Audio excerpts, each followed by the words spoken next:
quitus des membres du Conseil national de transition pour la révision de la charte de la transition. Le projet de loi portant révision de ce document a été voté ce matin à l'unanimité des 120 votants. 18e session du Conseil national de la sécurité alimentaire. De la rencontre, il ressort que plus d'1,8 million personnes auront besoin d'être assistées cette année sur le plan alimentaire. Une information partagée en présence du Premier ministre. Focus santé, le sujet de ce lundi a trait à la mauvaise haleine. Plusieurs facteurs peuvent la provoquer selon les spécialistes, parmi lesquels le manque d'entretien buccal. Un mot de culture dans ce journal, la fin de la 4e édition du festival Daoula Poulakou. Le dit festival a regroupé une bonne partie des populations nomades autour d'un idéal commun, la paix. Nous sommes heureux de vous compter parmi nous. Bonsoir à vous, merci et bienvenue dans ce journal.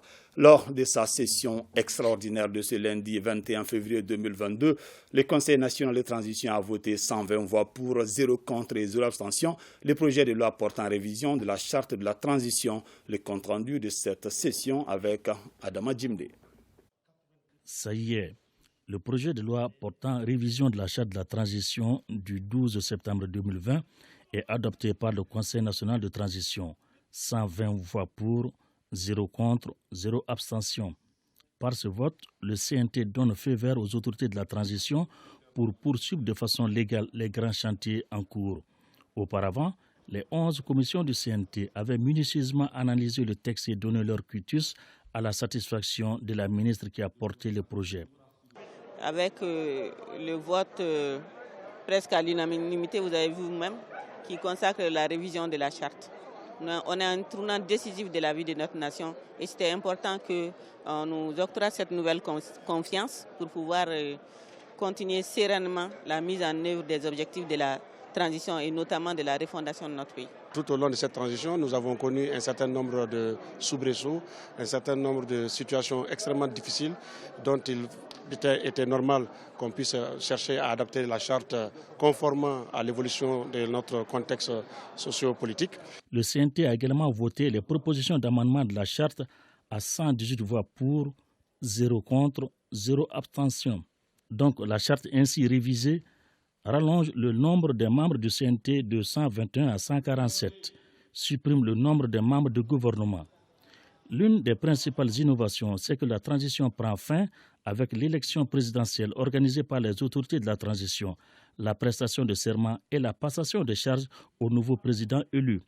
Par ailleurs, l'article 1er modifie le préambule de la charte de la transition pour intégrer les assises nationales de la refondation. Le président du CNT, Malick Diaw, a félicité ses collègues pour la réussite du travail. Malgré nos horizons divers, nous pouvons toujours nous accorder sur l'essentiel qui reste et demeure le Mali. Oui, le Mali de tous les Maliens. Mes remerciements vont également à l'endroit du personnel parlementaire, à toutes les personnes ressources dont les auditions ont alimenté les rapports des commissions. Par ailleurs, je voudrais réitérer mes félicitations à notre nouveau collègue, M. Abdoulaye Cissé, qui nous a rejoints au sein du Conseil national de transition. Les honorables membres du CNT ont renouvelé leur soutien au président Diaw suite à sa sanction par l'Union européenne.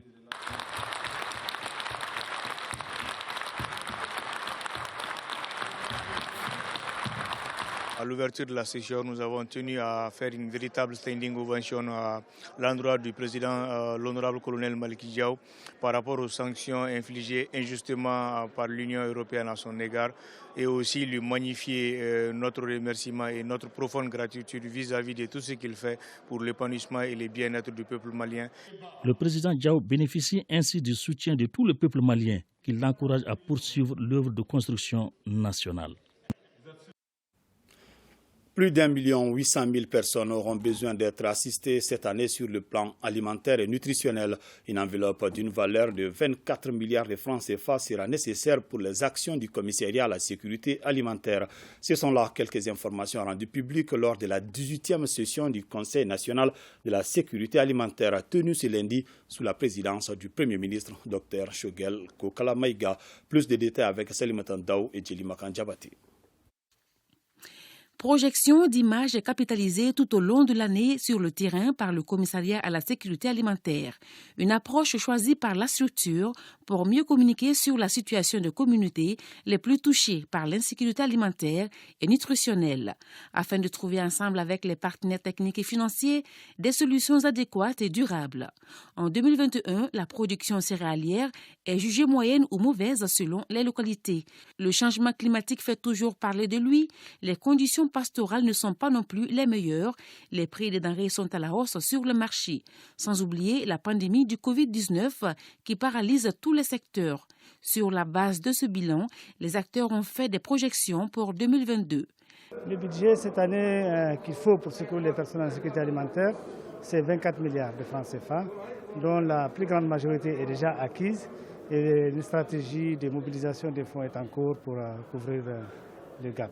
Le plan national de réponse est bâti de façon à ce que les interventions pour les populations les plus en urgence, ce qu'on appelle les phases 4, commencent déjà pour le mois de mai et qui vont s'étendre jusqu'à la période de soudure pendant 5 mois. Et ensuite, une deuxième phase va concerner les populations qu'on appelle les populations sous pression, donc phase 3, qui va couvrir la période de soudure, le juillet, août et septembre. Les opérations de distribution alimentaire gratuite qui vont s'adresser à 1 841 000 personnes. Il y aura aussi des activités de renforcement de la résilience de ces personnes-là pour qu'elles ne retombent pas dans l'insécurité alimentaire l'année prochaine. Il y a l'accompagnement des partenaires à travers le renforcement du capital productif, l'accès aux activités génératrices de revenus, etc. Je veux, au nom des partenaires, saluer l'action de l'État. À travers le commissariat à la sécurité alimentaire, nous constatons que les efforts n'ont pas été ménagés pour apporter une assistance alimentaire à environ 1,1 million de personnes, avec 33 000 tonnes de céréales. Et au-delà de ce chiffre, 7 600 tonnes d'alimentation ont été apportées pour pallier à des urgences non prévues, notamment aux personnes déplacées internes. Également, plus d'1 milliard de francs CFA a été mobilisé au bénéfice des pasteurs et des agro-pasteurs.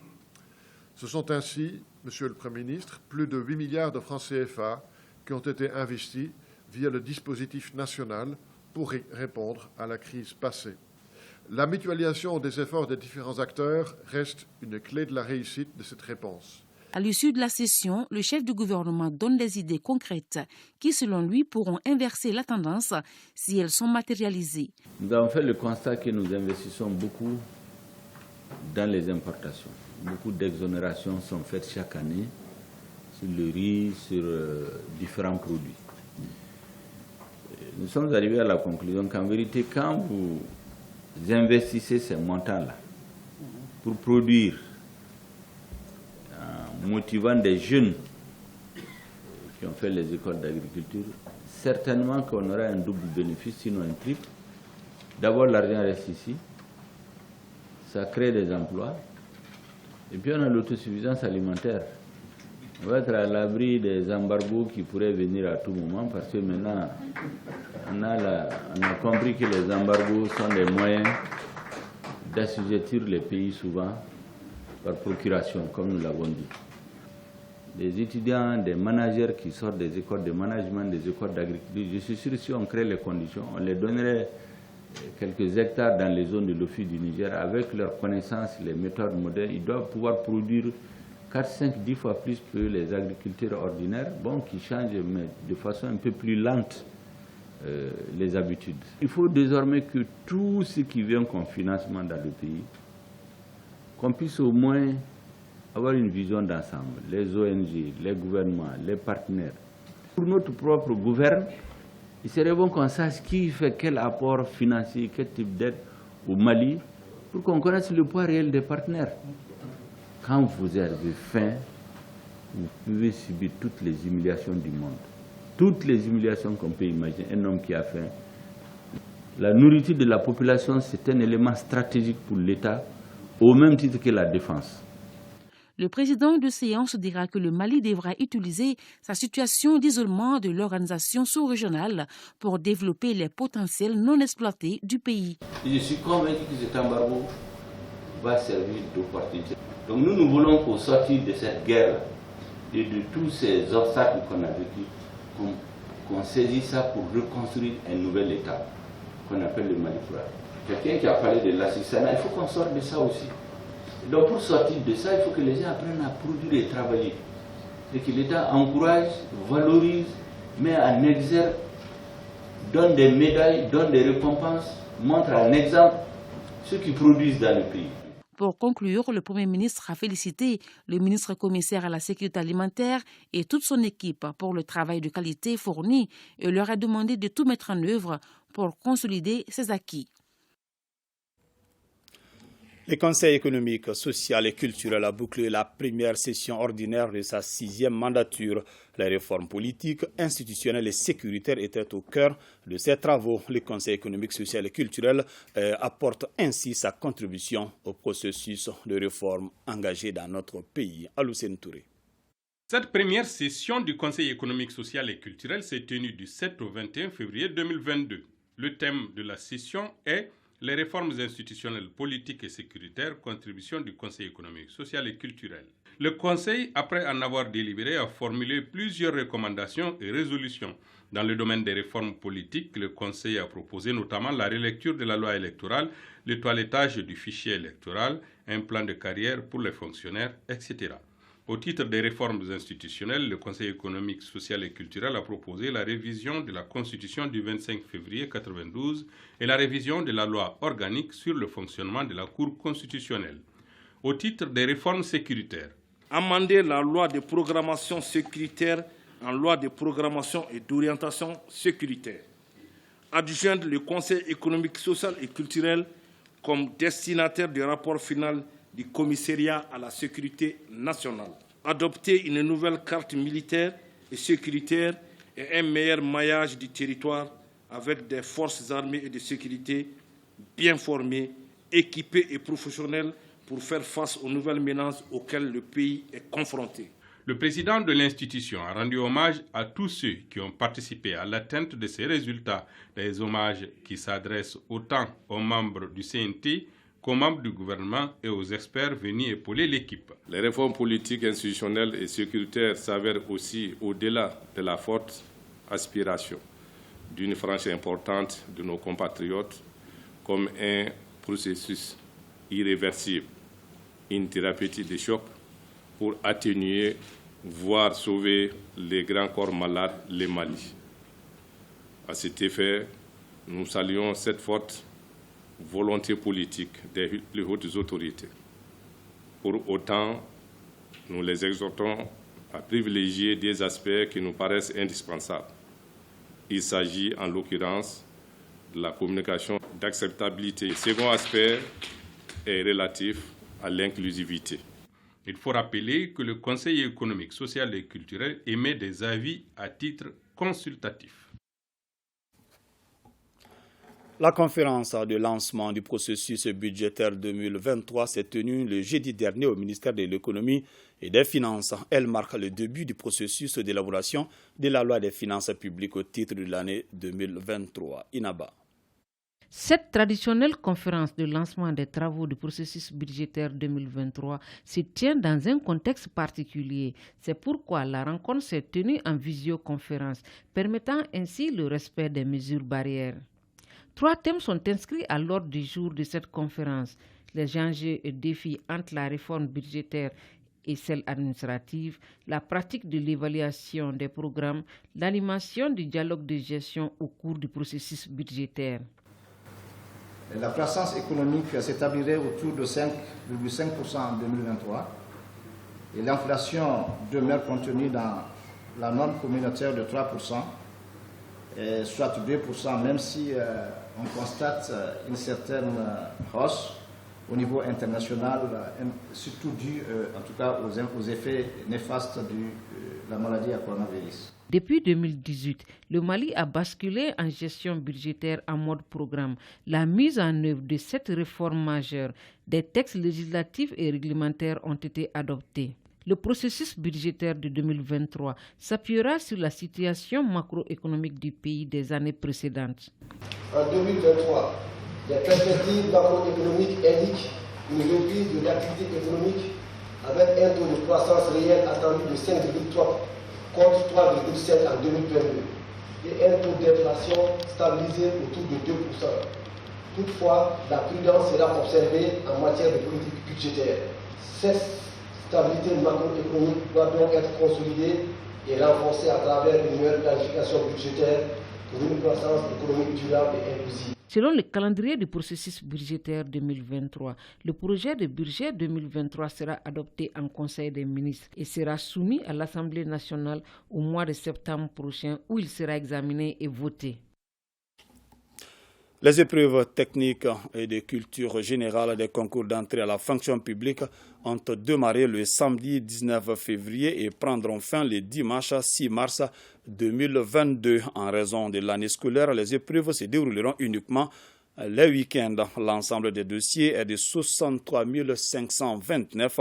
Après dépouillement, 62 448 ont été acceptés. Le ministre du Travail, de la fonction publique et du dialogue social a visité les centres. Jawara Awapol Diallo est au micro de Garibou Pérou.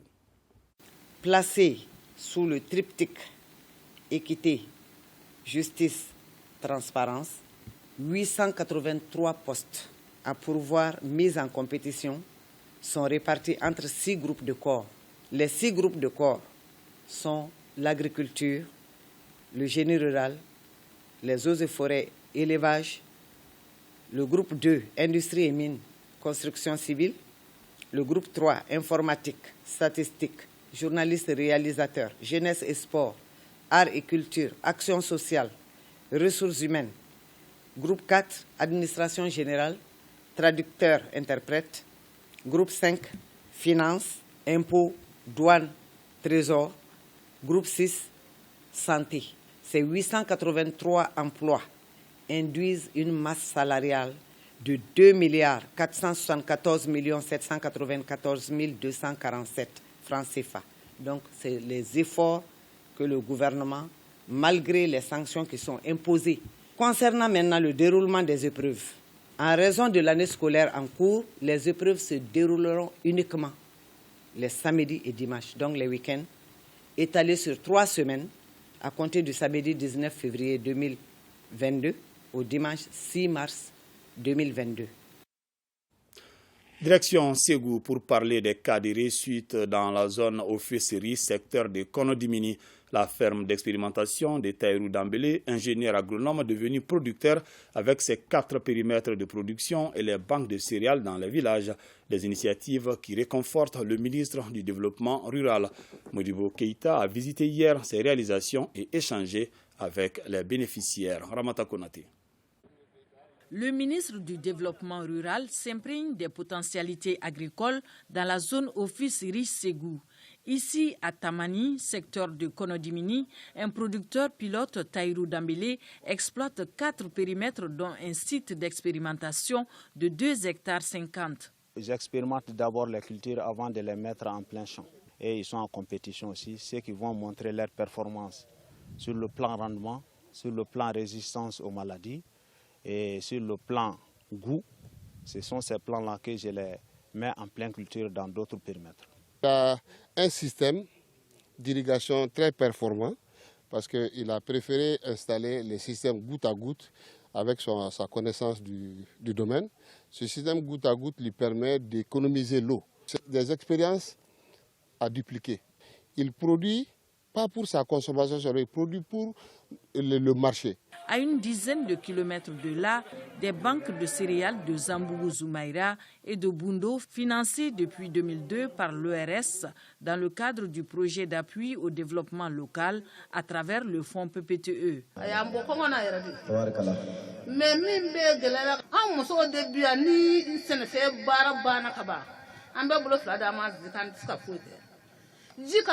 L'opération riz a mis 2 millions à la disposition des exploitants agricoles. Ils ont acheté avec les 2 millions un stock de céréales et à la récolte et ils viennent rembourser. Ce qui est reconstitué l'année suivante encore est donné à d'autres qui en ont besoin.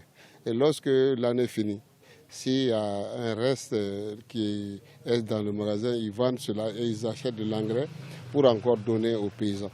Autre fait marquant à Bundo, l'élevage de petits ruminants par les femmes.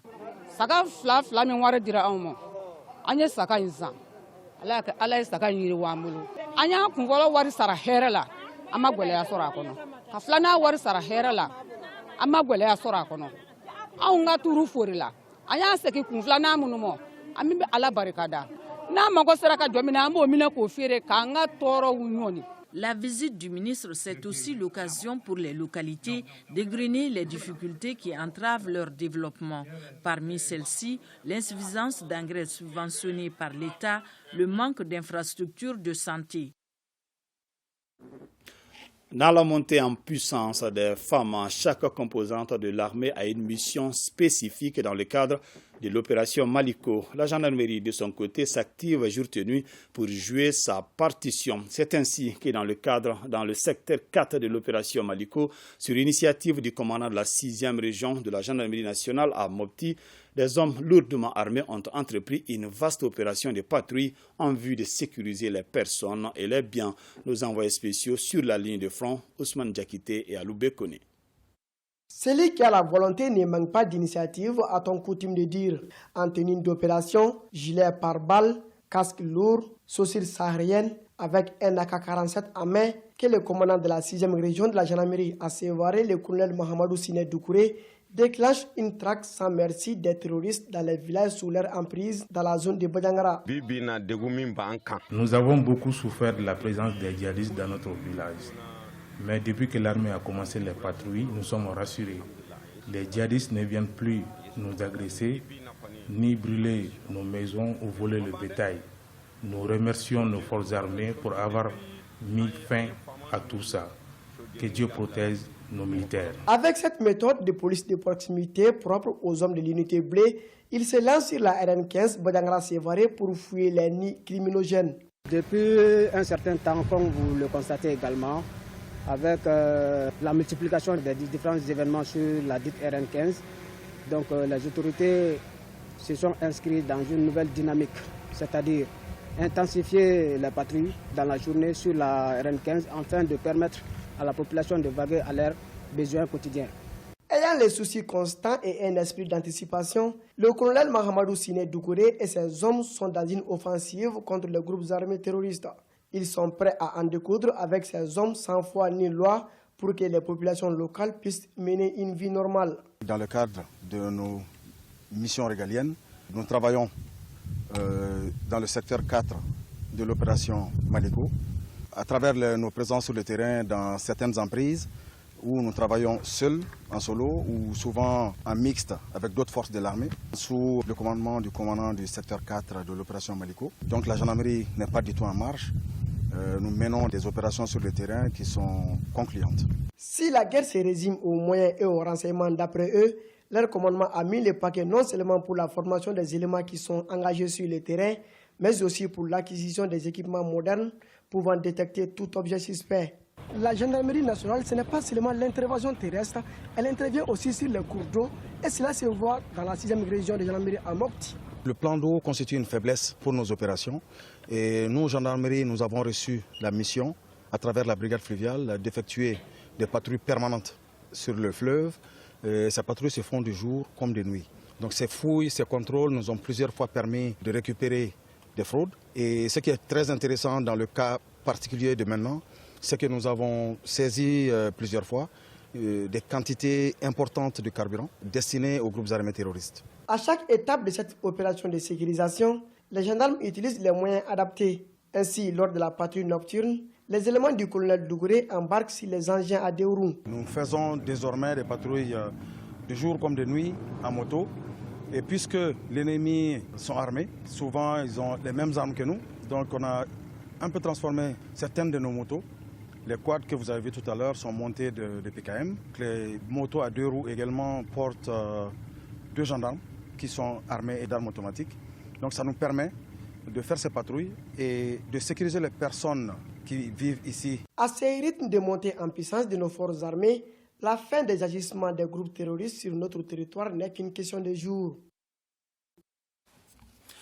Nous poursuivons notre série de réactions sur le retrait des troupes françaises du Mali. Ce soir, rendons-nous à Sikasso, Menaka, Koutiala et Bougouni pour suivre les avis de certains citoyens. Suivons.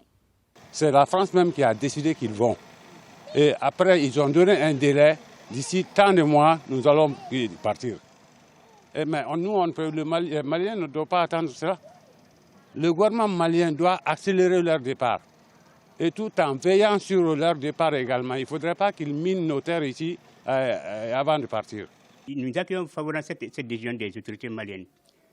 Depuis combien d'années, la France n'arrive pas à régler nos problèmes. Donc nous ne pouvons pas rester comme ça. Il faut trouver une solution. La France est là, c'était pour sécuriser notre pays.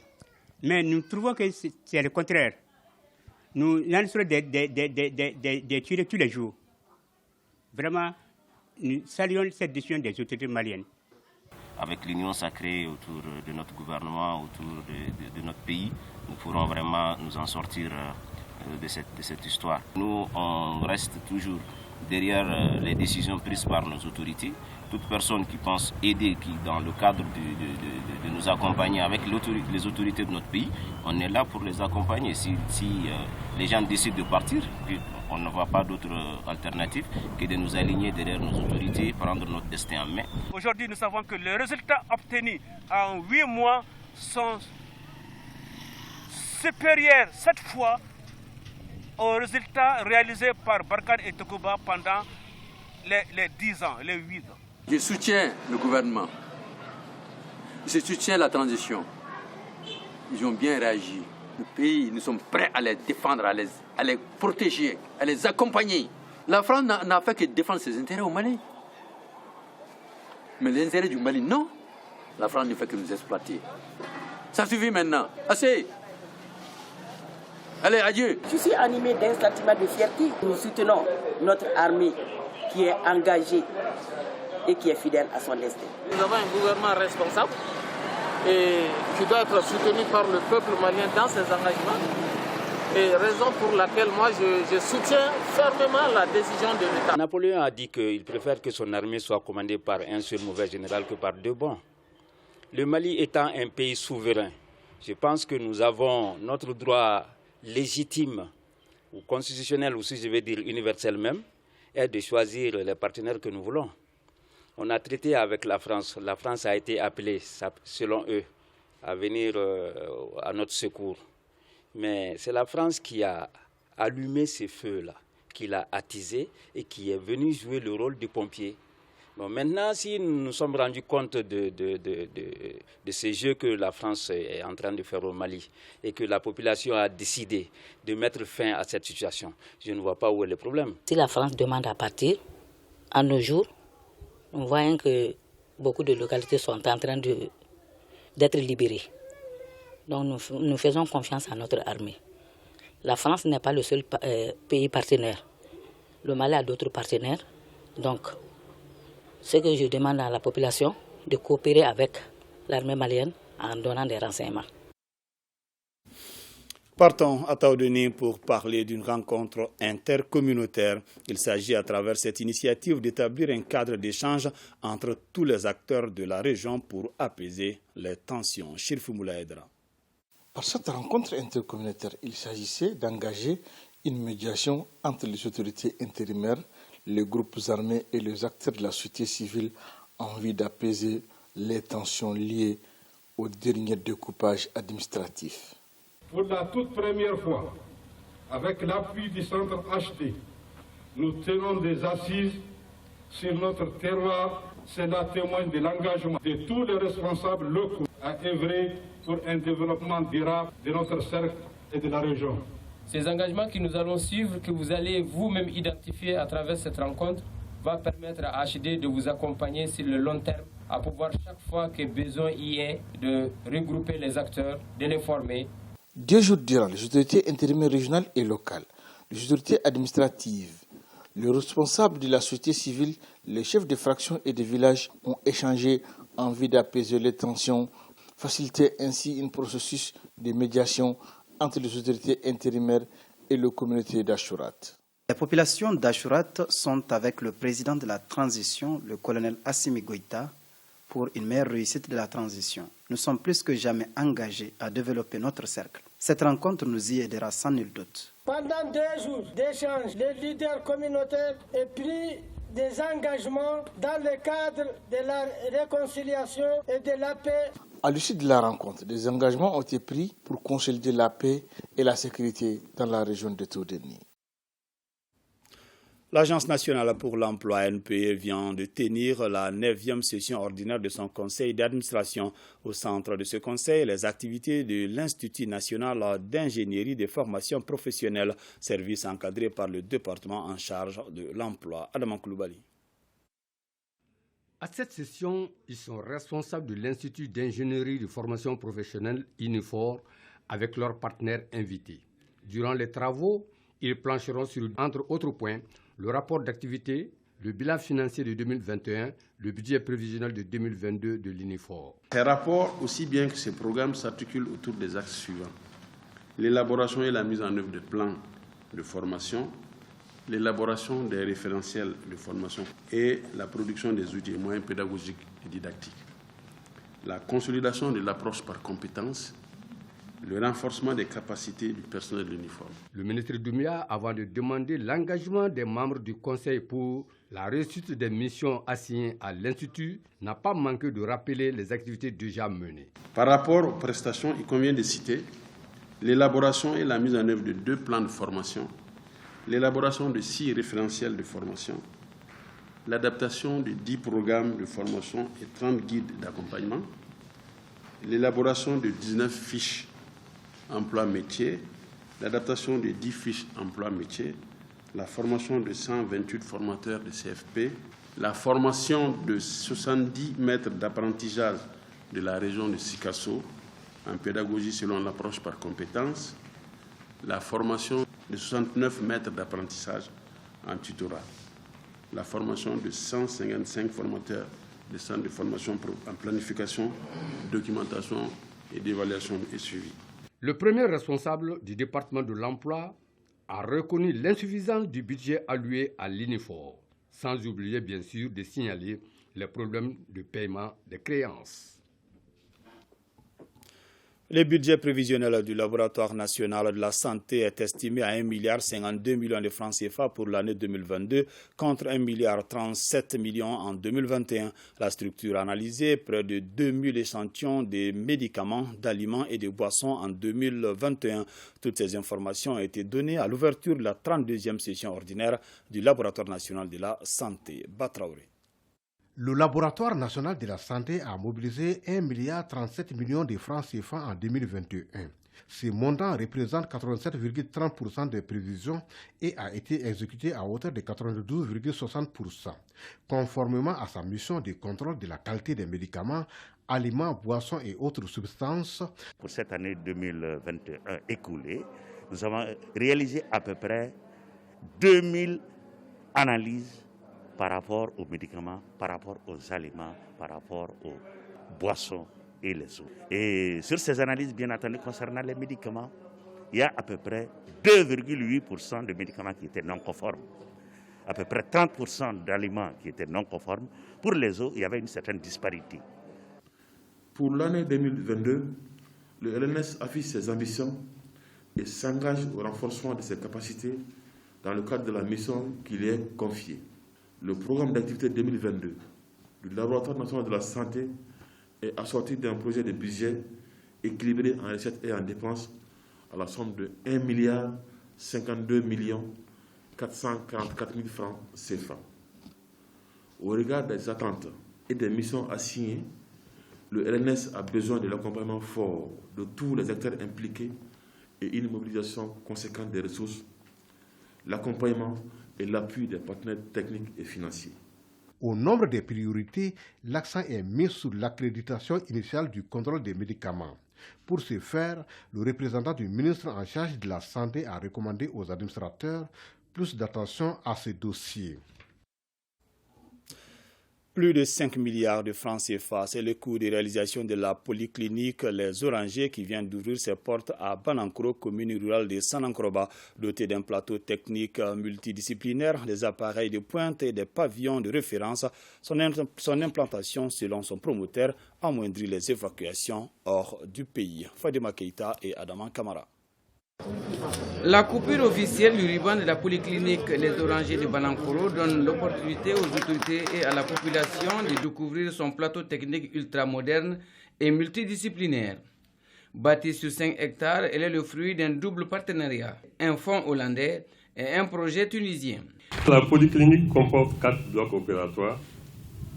Il y a des box de consultation, il y a une réanimation polyvalente, un service d'imagerie, un service de laboratoire, une unité de dialyse de 20 lits, une gynéco-obstétrique maternité, un service des urgences et beaucoup d'autres spécialités, une hospitalisation de 50 lits. Cette polyclinique répond aux besoins des patients à travers un parcours de santé simplifié. La polyclinique Les Orangers fait partie des meilleures structures actuelles du Mali, au plan plateau technique, au plan architectural.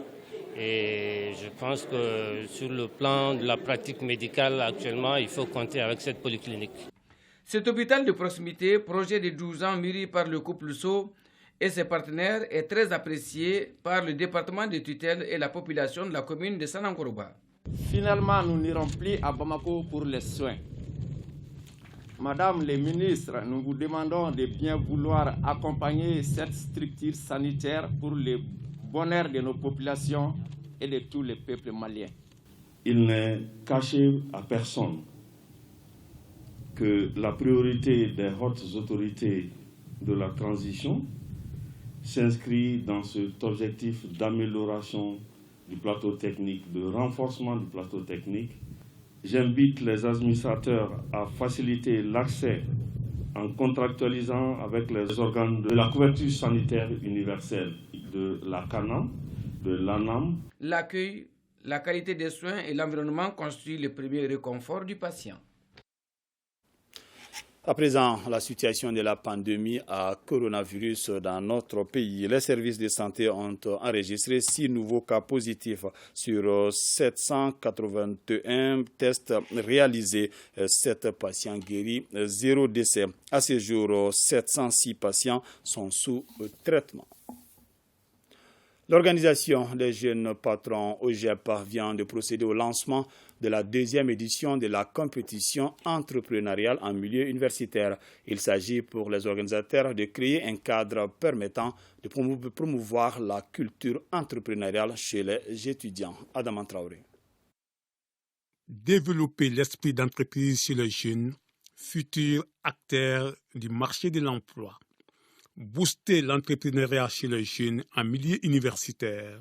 Tels sont entre autres les objectifs assignés à la CEMI, entendez par là la compétition entrepreneuriale en milieu universitaire. Aujourd'hui, nous pensons pouvoir mettre en place un bon outil, aussi bien pour le ministère de l'Enseignement supérieur, parce qu'aujourd'hui, la préoccupation du ministère de l'Enseignement supérieur, comme ça a été dit, il ne s'agit pas de former pour former, mais il faut de faire former utile.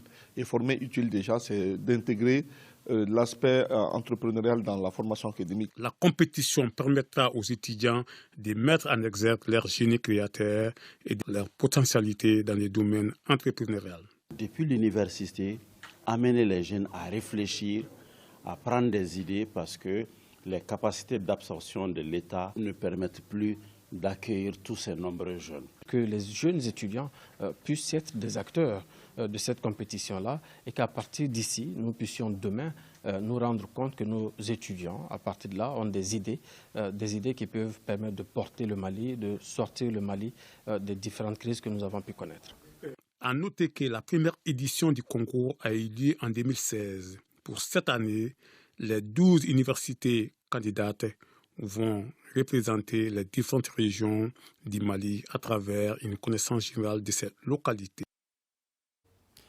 Focus santé, le sujet de ce lundi a trait à la mauvaise haleine. Plusieurs facteurs peuvent la provoquer, selon les spécialistes, parmi lesquels le manque d'entretien buccal, les problèmes gastriques ou encore la consommation de l'alcool. Koumba Sissé. Elle est gênante, même souvent très gênant, et peut généralement jouer sur les relations interpersonnelles. Il s'agit de la mauvaise haleine.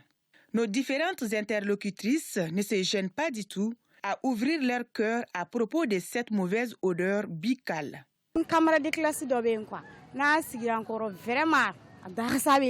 Je ne m'entends pas du tout avec ma camarade de classe à cause de la mauvaise odeur qui sort de sa bouche. Si je lui parle de ça, elle me fait la bagarre. Quand quelqu'un te parle et que tu sens la mauvaise haleine, tu tournes la tête car tu te gênes à lui annoncer cela. M. Diallo a eu le courage de reconnaître qu'il a été victime de la mauvaise haleine. Après avoir trouvé une solution à son problème, il conseille à ses proches d'aller voir un spécialiste. J'ai collaboré avec quelqu'un qui a de la mauvaise haleine. J'ai failli commettre une grosse erreur car je voulais prendre mes distances avec la personne. Mais j'ai pensé à mon cas. C'est quelqu'un qui m'a informé que je dégage une mauvaise odeur buccale. Du coup, je suis allé voir un dentiste. J'ai approché l'intéressé pour lui dire d'aller voir aussi un spécialiste pour son cas. Qu'est-ce qui provoque la mauvaise haleine chez certaines personnes? Abdraman Sissé, chirurgien dentiste, nous donne des explications. La mauvaise haleine, alors si on sent ça à 10 cm déjà du patient, elle est légère, mais il y a des cas on peut sentir à 1 mètre. Donc ça, c'est des cas de mauvaise haleine qui sont vraiment sévères. Il y a 70% des cas qui sont d'origine buccale. Ça peut être dû soit à la carie dentaire, ça peut être dû des inflammations gingivales, les tissus de soutien de la dent. Quand ça concerne que la gencive, mais ça peut aller un peu plus en profondeur, on parle en ce moment de parodontite. Nous avons les obturations, c'est-à-dire les plombages, quand elles se cassent et qu'on ne fait pas la réparation. Alors tout n'est pas d'origine buccale. La mauvaise haleine peut être d'origine générale, à savoir les cas d'ulcère gastro-duodénal. Les troubles métaboliques, tels que le diabète, c'est ce qui est fréquent. Lorsque la glycémie, le taux de sucre est élevé dans le sang, ça peut donner une mauvaise haleine. Alors il y a la consommation de certains aliments, tels que l'ail, l'oignon. Il y a la consommation d'alcool, de tabac. Donc on a tellement de facteurs liés à la mauvaise haleine. Donc nous avons ces derniers temps, avec l'avènement du Covid-19, nous avons des mauvaises haleines qui sont liées au port des masques. Nous avons également d'autres types de mauvaises haleines qui existent chez les bébés. Alors pour des cas comme ça, ça peut être dû à la poussée dentaire. Et pourtant, aller consulter un spécialiste pour diagnostiquer le mal est la meilleure solution pour vaincre la mauvaise haleine. La mauvaise haleine, si elle est fréquente, il faut trouver des solutions. Alors, nous, on conseille d'abord aux gens, dès qu'elles sentent qu'elles ont une haleine qui n'est pas bonne, qui n'est pas bonne à sentir, qu'ils viennent consulter le chirurgien dentiste. Si 70% de ces anomalies sont d'origine buccale, rien qu'avec une consultation, on peut détecter la cause. Donc, si on connaît la cause, il est très facile de traiter.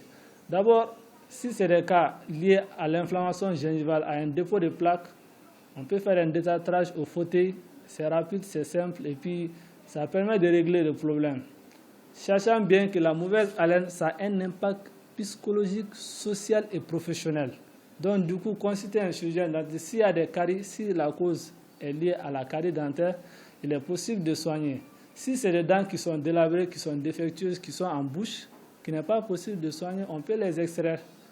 Alors, si également c'est des obturations, des plombages qui sont là, qui sont fracturés, qui sont cassés, on peut renouveler ces plombages-là.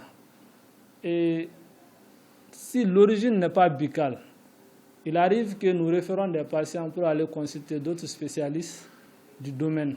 Mais nous conseillons également aux gens quand même de s'hydrater, de boire au moins 1,5 litre d'eau par jour et de boire régulièrement aussi. Pour trouver une solution à la mauvaise haleine, il faut d'abord constater son existence. Malheureusement, la plupart des personnes concernées par ce fléau ignorent la présence de cette odeur déplaisante. Cette information suite à un incendie survenu en début de soirée au Garbal de Faladje a endommagé certaines lignes de transport de EDM. La fourniture de l'électricité connaît en ce moment des perturbations, voire des interruptions dans certains quartiers des communes 6, 1, 2 et 3 du district de Bamako. Les équipes techniques d'EDM SA sont à pied d'œuvre pour le rétablissement dans le meilleur délai de l'électricité. EDM présente ses excuses à ses abonnés pour les désagréments causés. Je vous l'annonce également dans les titres. Fin de la 4e édition du festival Daoula Poulakou. Le dit festival a regroupé une bonne partie des populations nomades autour des questions de paix et de solidarité. Des jours durant, les festivaliers ont eu la possibilité d'assister à des spectacles variés et de qualité. Les activités ont été un franc succès selon les organisateurs. Les temps forts de la cérémonie de clôture avec Awama Kamara et Abou Kone.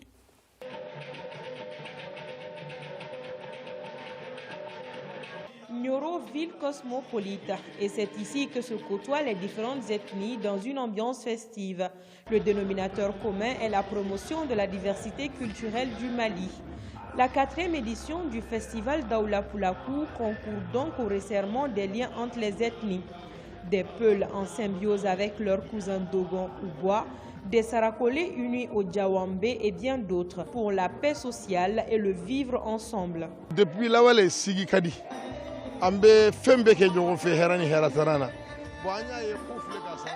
depuis les temps anciens, il y avait une bonne cohabitation.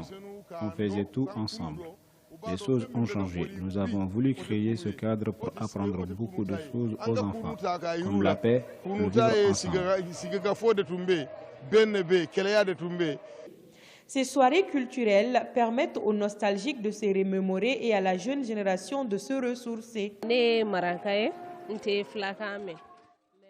Je suis Sarakolé, je parle pas Peul. Nous avons beaucoup dansé. Ils mettent en valeur leur tenue traditionnelle.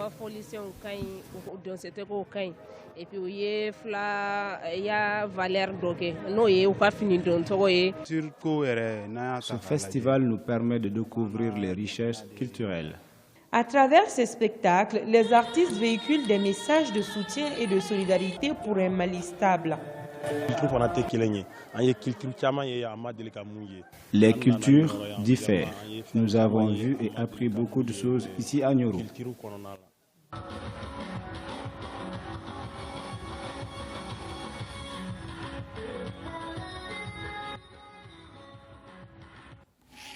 Vous avez pu suivre hier soir l'interview exclusive que le Premier ministre nous a accordée sur le retrait des troupes françaises du Mali, le partenariat avec la CEDEAO, la montée en puissance des FAMA et bien d'autres sujets d'actualité. Nous vous proposons ce soir, juste après ce journal, la version Bambara de cette grande interview de Dr Shogel Kokalamaïga avec Sira Bachili. Entretien à suivre également sur notre page Facebook ORTM Kunafonium.